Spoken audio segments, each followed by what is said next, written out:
you saw it for yourself perhaps earlier this week. Debbie Allen wowed them at the Oscars. No surprise, of course, to all of us who have been following this really gifted singer, dancer, actress, dancer, singer, whatever.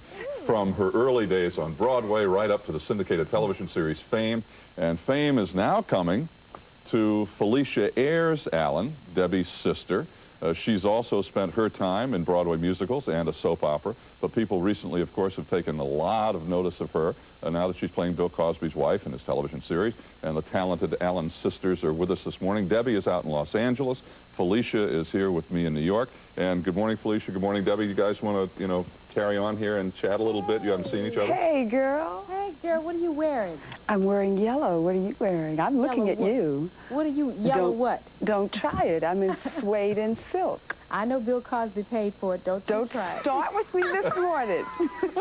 Don't you start with me this morning. I have a job. I can buy my own clothes. Thank you. Just because you're on network television and I'm on syndicated, don't you be uppity with me. Hey, what is this the relationship most of the time, girls? All the time. All the time. Oh, yeah, Phylicia and I, we're best friends. It's great. I'm so proud of her. I'm so happy she's, getting this break. She's always been the greatest. I've always kind of measured myself by Phylicia. She always did things first. She was at Howard University. She won all the awards. She got to New York first. She did everything first and kind of warmed things up for me. So I'm just so happy for her, Now, okay, Phylicia, I understand Richard Pryor wanted you, right, to play a role in a movie that he's doing, but you, for whatever reason, are not available, and Debbie is playing the role. What has this done to your relationship, ladies? Well, it's really just put everything right where it's always been.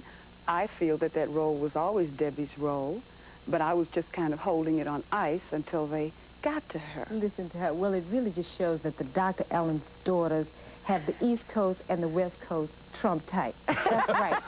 If she doesn't get it, then I'm going to get it, so y'all girls better cool out. All right, listen, this brings up a serious thing. You said Dr. Allen's daughters, all right? Yeah. Your dad, a dentist, your mom, writer, and was nominated for a Pulitzer in poetry.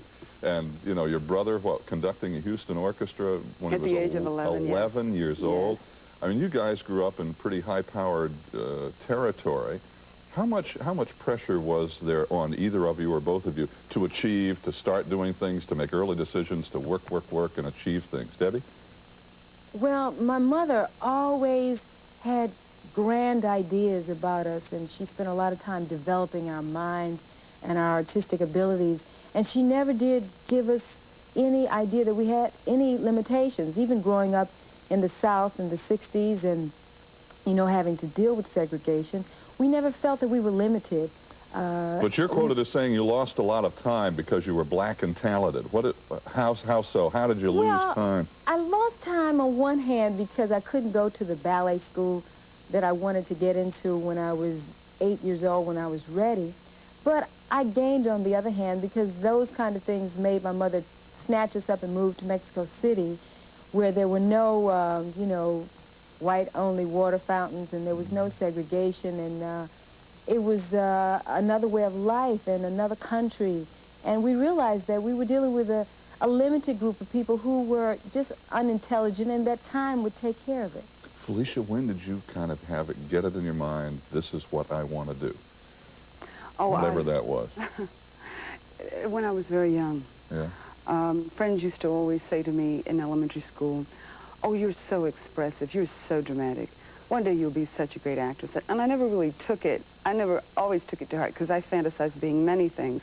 But when I was 11 years old, that was when it happened. I was selected to be the mistress of ceremonies at a musical festival for all of the elementary schools in Houston. And it was a very beautiful experience, and I felt very beautiful in that experience. So I came away thinking, that's what I'll do. I'll grow up and be an actress and play in the light and be beautiful all the time. And that's exactly what you've done. Debbie, you were nodding when she talked about being dramatic as a child. Why were you smiling then? Don't start. Because girlfriend has been dramatic all her life, honey. When she wanted some attention. Well, you know how it is when you're in a family and there's, several of you, and maybe one is getting more attention now than the other. Phylicia would find was she woke up in the middle of the night one night, honey. You know what? Don't tell. Don't tell. Go, Debbie, go. Don't tell it. She woke up the whole family. She pretended she was sleepwalking. I want my macaroni. I want my macaroni. And honey, my mother didn't know what was going on. My father rushed over. Phylicia just wanted some attention. But I was sleepwalking, Deborah. I had lost my macaroni. We were making necklaces in Bible school, and I had lost it and didn't know where it was. Don't start with me. Phylicia was just trying to cover. That's all she was trying to cover. No, Deborah. Listen, you all keep going. We got a break for a commercial, but you all keep going. I want my macaroni. I did want my macaroni. We'll be back with the macaroni. We won't be. No, we'll be back in a minute.